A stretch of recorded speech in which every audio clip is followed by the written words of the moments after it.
Supergrass and Grace.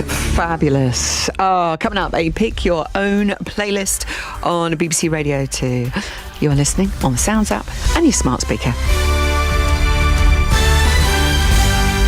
BBC News at 9 o'clock. This is Adam Porter. The Chancellor Jeremy Hunt has confirmed energy support for households is to continue for another 3 months at its current rate. The announcement ahead of today's budget means average annual bills will stay at around £2,500 for most households.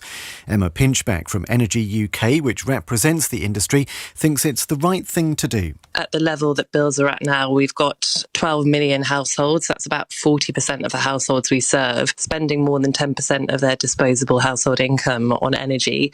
That is the old definition of fuel poverty in this country. We think that this is the appropriate thing to do for now. It's straightforward to do, and that it's the Chancellor keeping bills where they're at rather than rising them up to 3,000, which was what he was planning on doing. Today's budget is also expected to see increased help for working parents, with many 1- and 2-year-olds in England becoming eligible for 30 hours of free childcare. At the moment, the scheme only covers 3- and 4-year-olds. Some reports suggest the government will increase the hourly rate it pays childcare providers and give local authorities funding for wraparound provision in schools from next year.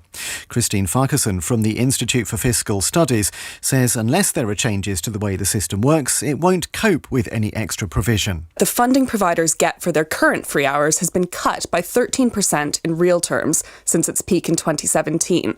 That's left a lot of providers cross-subsidising, putting up the prices that younger children pay in order to plug the gaps in the 3- and 4-year-old entitlements. And if this reform goes ahead, that effectively closes off that channel entirely. Budget Day coincides with a series of strikes by a number of unions in England.